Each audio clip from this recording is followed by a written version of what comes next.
Sarajevo, una ciudad que no se visita por casualidad, una ciudad a la que se llega con preguntas. Llegamos anoche, cruzando sus calles en silencio, sin entender del todo dónde estábamos entrando. Hoy, desde el aire, Başarşehir, el barrio más famoso de Sarajevo, parece tranquila, pero esta ciudad no se deja leer tan fácilmente. Este viaje tenía un destino claro: Sarajevo, no por sus curvas ni por sus paisajes, sino por su historia. Cuando éramos adolescentes, la guerra no estaba tan lejos. Desde Italia veíamos despegar aviones de combate de la OTAN, cruzar el Adriático y desaparecer rumbo a los Balcanes. Sabíamos que iban a bombardear. Sabíamos que al otro lado había una guerra. Pero no entendíamos realmente qué significaba. Crecimos con los noticieros, con nombres difíciles de pronunciar, con imágenes de una ciudad sitiada, de gente resistiendo, de una guerra que parecía ajena, pero que estaba mucho más cerca de lo que pensábamos. Hoy estamos aquí, no para juzgar, no para tomar partido.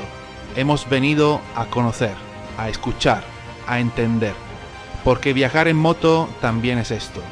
No solo avanzar kilómetros, sino detenerse donde la historia todavía pesa.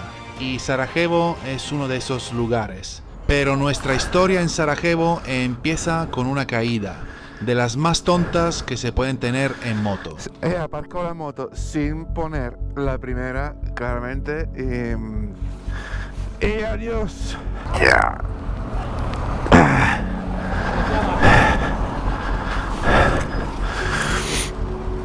Ok. Evaluación de daños. Aquí. Aquí. El caballete creo que se ha torcido un poco. No.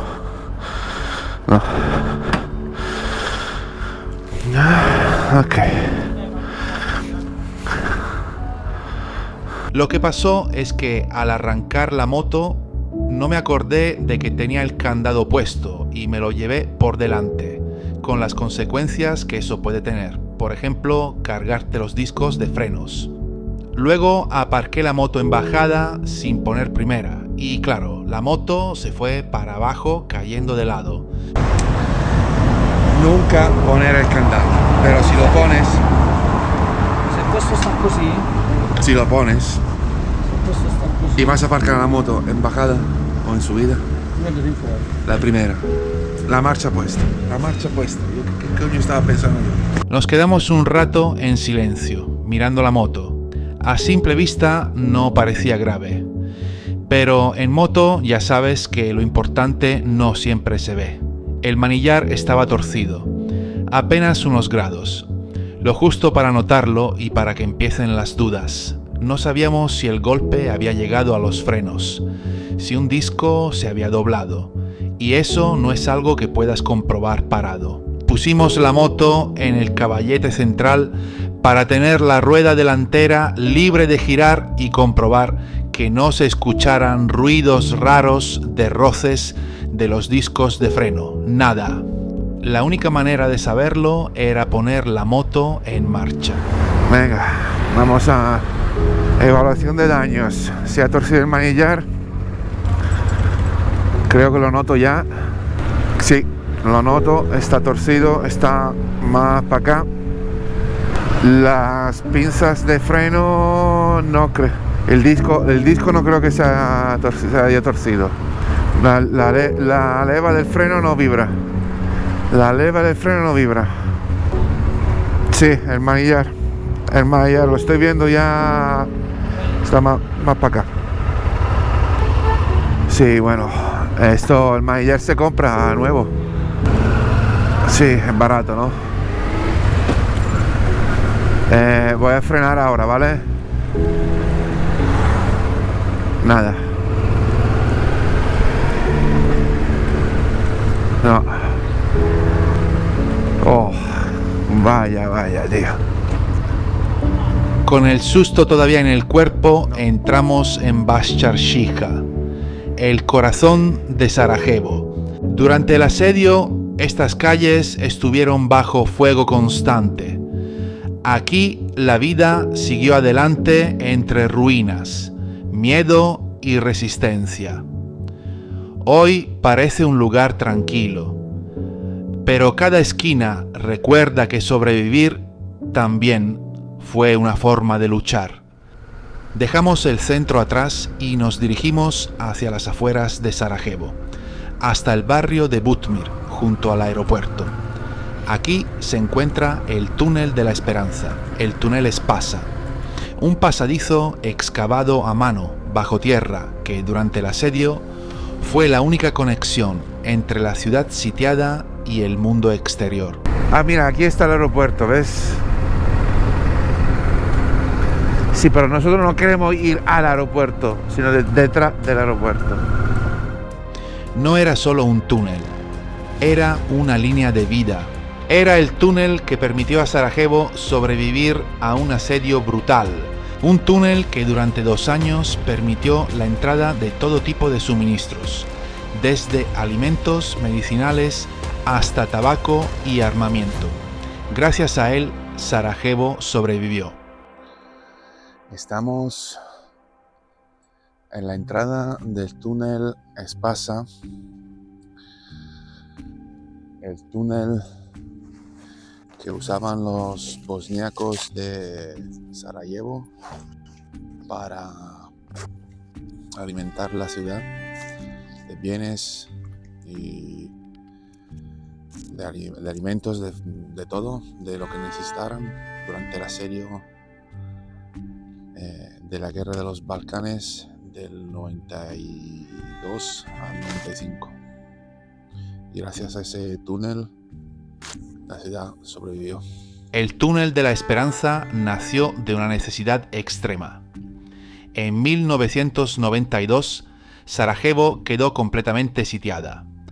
Rodeada por colinas controladas por fuerzas serbias, la ciudad estaba aislada, sin alimentos, sin medicinas, sin electricidad.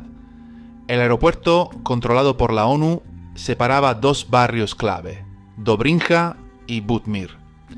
Unos pocos cientos de metros, imposibles de cruzar sin morir. Fue entonces cuando se tomó una decisión desesperada: cavar bajo tierra. Un túnel secreto, excavado a mano, para unir la ciudad sitiada con el exterior. No era una obra militar, era una apuesta por sobrevivir. Como veis, aquí había minas. Incluso excavar bajo de la tierra conllevaba el riesgo de pillar una mina y te podía volar. Toda esta zona estaba minada. No creo que ahora haya minas aquí. Esto está puesto aquí solamente para el recuerdo. No creo que vayan a dejar minas en este sitio, donde podrían coger un niño y pasar por aquí. Esto es simbólico, pero para que entendáis que es lo que había. Y el aeropuerto está aquí. Y esta es la entrada al túnel. Y por aquí hay que tener cuidado que el túnel es alto, es solo 1,60 m, y por eso estamos con los cascos puestos. Solo se pueden visitar 25 metros de túnel. La verdad es que impresiona saber que aquí hace 30 años se excavó este túnel porque la ciudad estaba sitiada y este era la única línea de salvación de la ciudad, y que permitió que Sarajevo resistiera durante 4 años de asedio. Y lo más fuerte es que la gente que tuvo que excavar este túnel lo hizo sin herramientas, simplemente con pico y pala. Y viniendo por aquí hemos visto carteles que decían que todavía había mina, o sea, danger mines. Así que imaginaros las condiciones de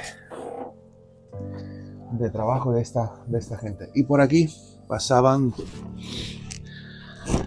y por aquí pasaban de todo. Pasaba alimentos, medicinas, incluso tabaco. Hemos visto en los vídeos que ponen allí arriba que pasaban cartones de tabaco para los soldados, que se lo daban gratis, vamos.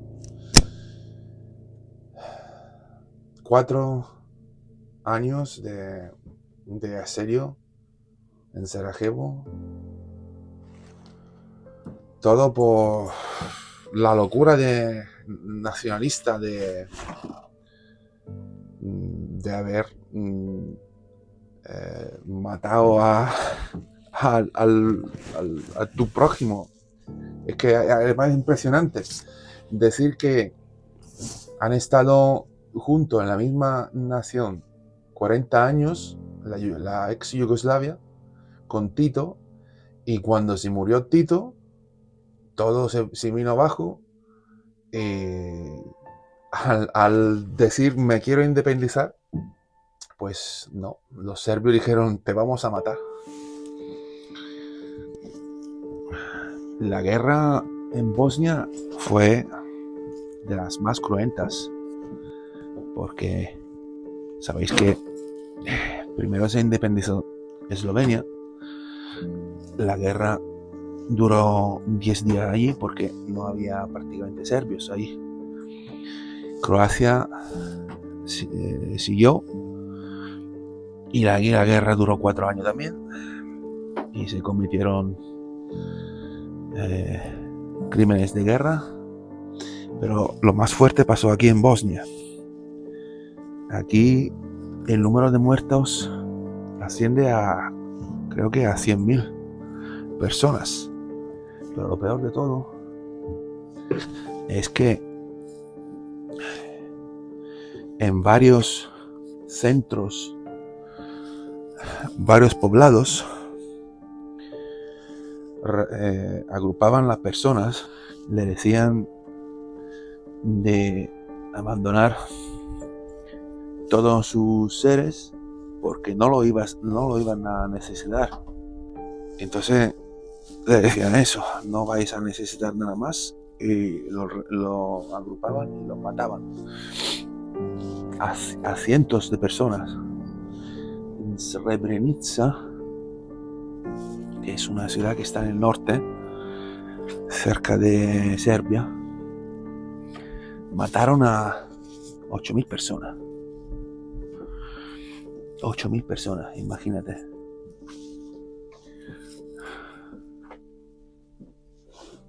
Este mapa me viene de lujo para explicar la división de Bosnia actualmente. Este es el estado de Bosnia.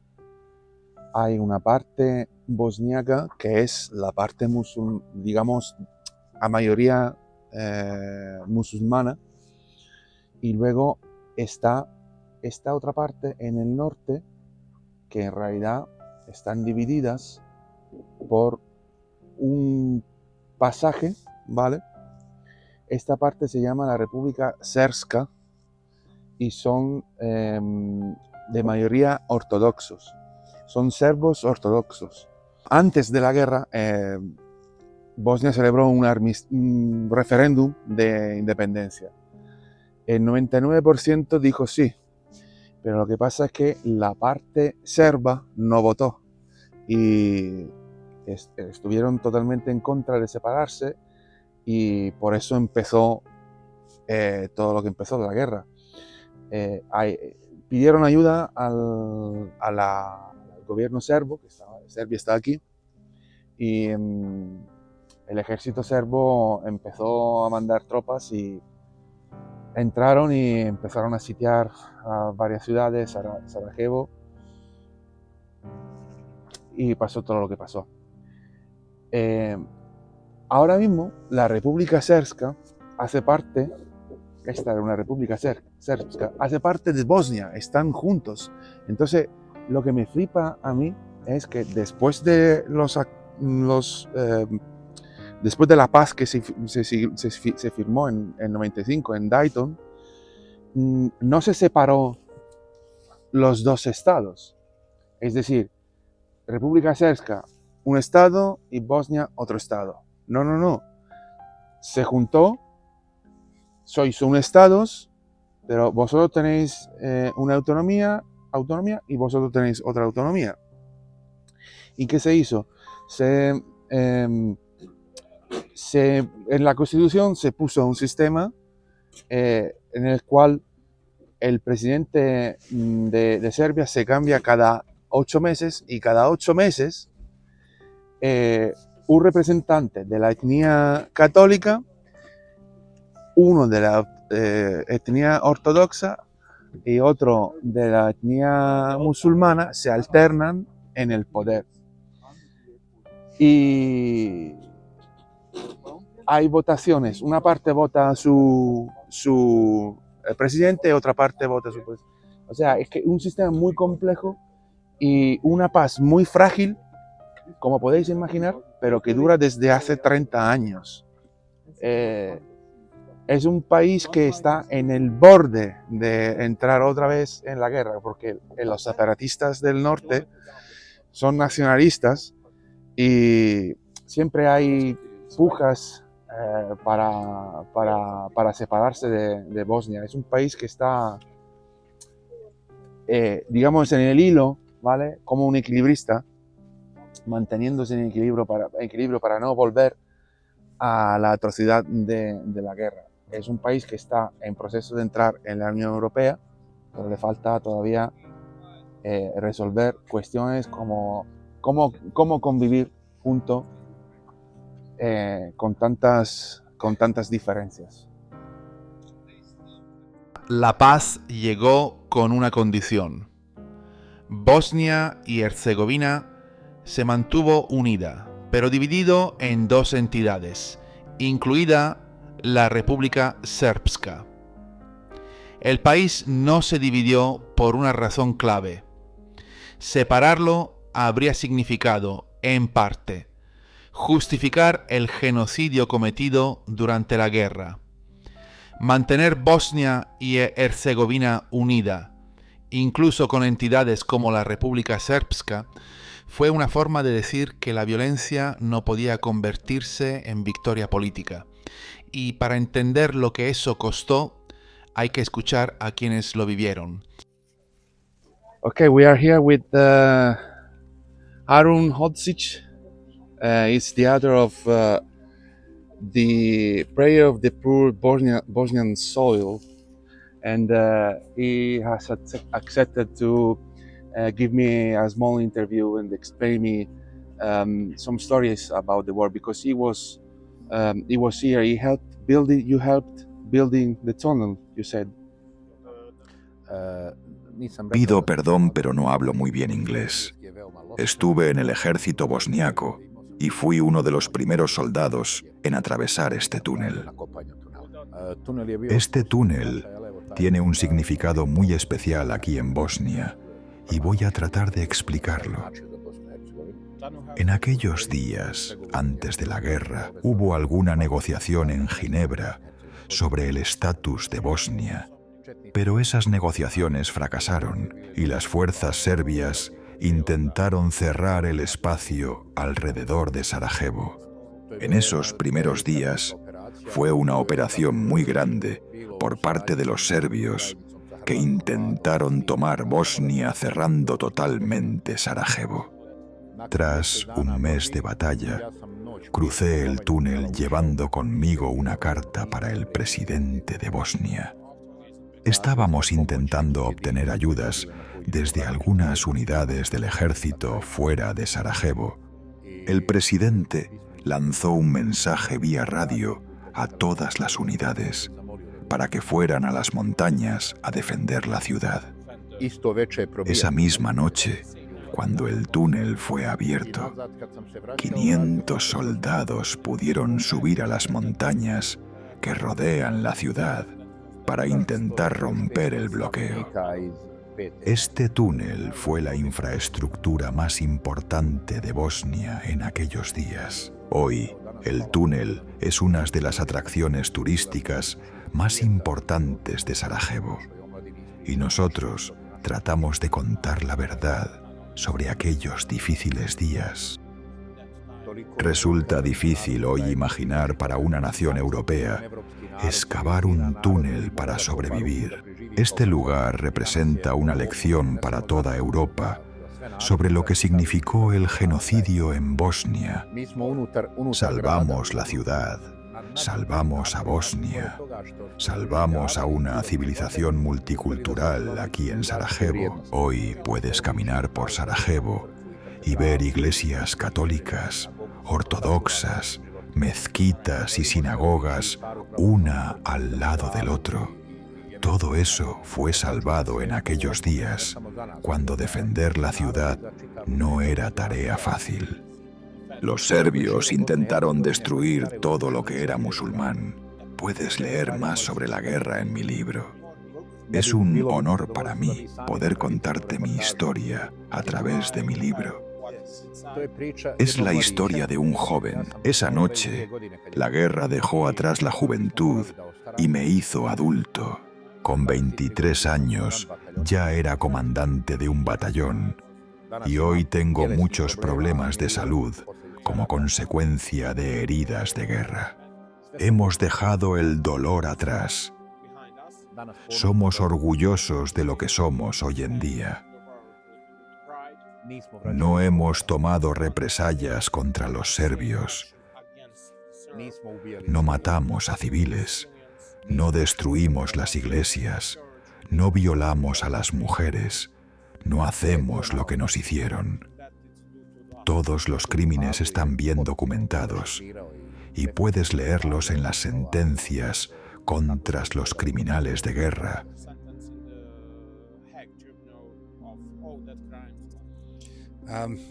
Thank you very much. I just have one question for you. After the peace agreements in Dayton, Srpska Republic was kept together with Bosnia in the same country, Bosnia and Herzegovina. How is it possible that they allowed the country to be kept together with the aggressor, the Srpska Republic, living together with the Bosnian people? Wouldn't that have been easier if they split the country in two, if they would have allowed Srpska Republic to separate from Bosnia?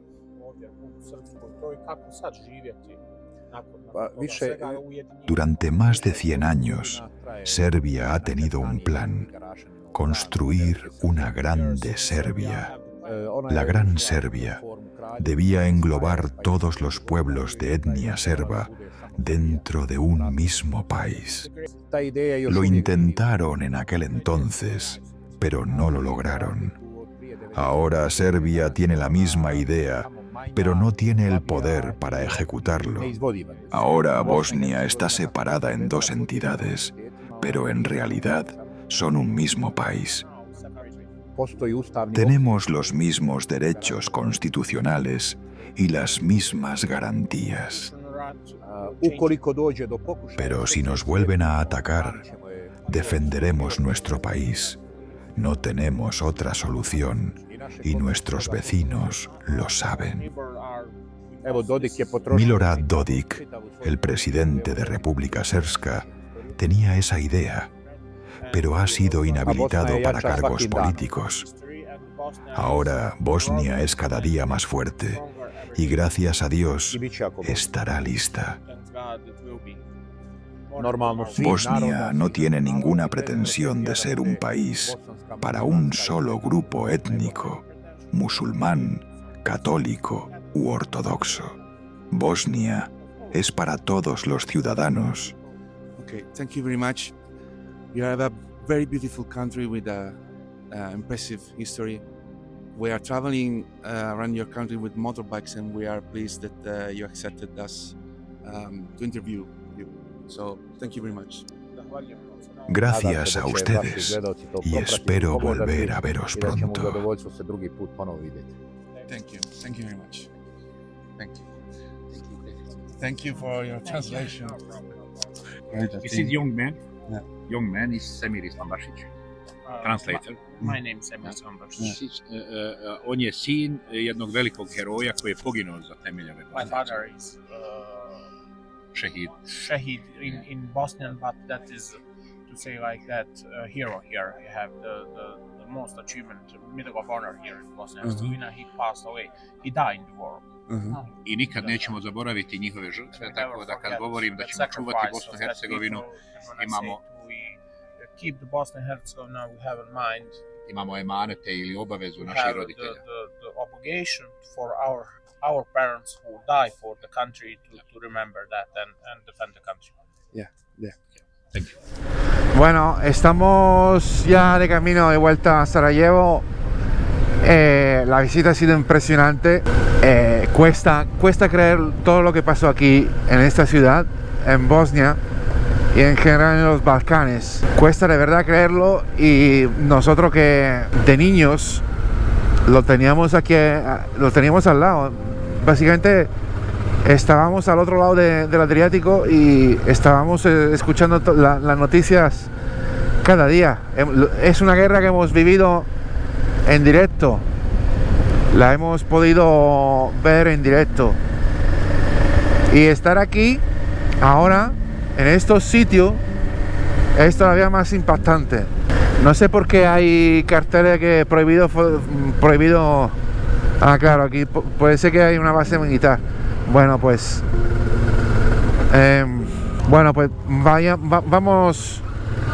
vamos yendo otra vez para la ciudad porque hay más que ver por ahí. Nos vamos a parar aquí porque hemos visto que allí, sí, allá abajo pone, allá abajo, no sé si lo podéis ver, pero pone Welcome to Republic of Srpska. O sea, lo que habíamos dicho antes de que Bosnia está dividida entre dos, pero no me esperaba verla aquí. Yo pensaba que estaba más al norte, pero evidentemente están pegados. O sea, eso es ya Srpska, la otra república dentro del estado de Bosnia, la república serba bosniaca. Eso es un cementerio enorme. Está lleno de cementerios aquí. O sea que la República Srpska, que es la que básicamente que cometió el genocidio junto con Serbia, pues está pegada a Bosnia. O sea, Sarajevo está pegada a la República Srpska. Acabamos de salir del túnel Espasa, del aeropuerto, y empezamos a ver banderas de Serbia y un montón de policía. Y ahora nos cruzamos con ese cartel que decía República Srpska. Y están allí. Esa es. Y es alucinante pensar que los bosnios viven juntos a los que cometieron el genocidio, a los que sitiaron la ciudad. Y es alucinante pensar que esto es fruto de acuerdos de paz que se firmaron en Dayton en 1995 y que en lugar de separar las dos repúblicas, pues la juntaron bajo un mismo gobierno que cambia de presidente cada 8 meses, como si fuera un triunvirato, ¿no? Un presidente para los serbios, 8 meses, luego cambian 8 meses para los bosníacos y otros 8 meses para los croatas, y así se va repitiendo de año en año. Cada 8 meses me quiero referir. Y bueno, y también es alucinante pensar cómo se mantiene todo esto después de lo que ha pasado, cómo se puede mantener en pie después de 30 años una paz en la que los genocidas conviven con los que han sufrido un genocidio. Aquí en los Balcanes todavía hay espacio para que se pueda volver a repetir lo que ocurrió hace 30 años. Porque aquí solo falta una mecha.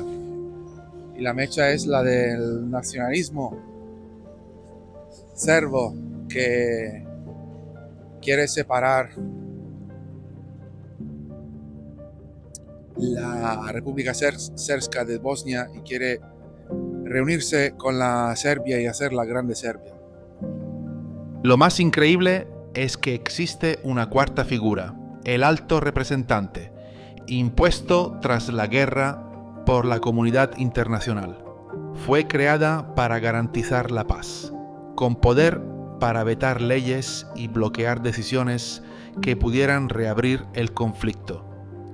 Hoy, paradójicamente, esa misma figura está dinamitando el sistema, alimentando tensiones y recordando que aquí la paz no se firmó para sanar, sino para detener la guerra. Y en Bosnia, detener la guerra nunca fue lo mismo que construir la paz.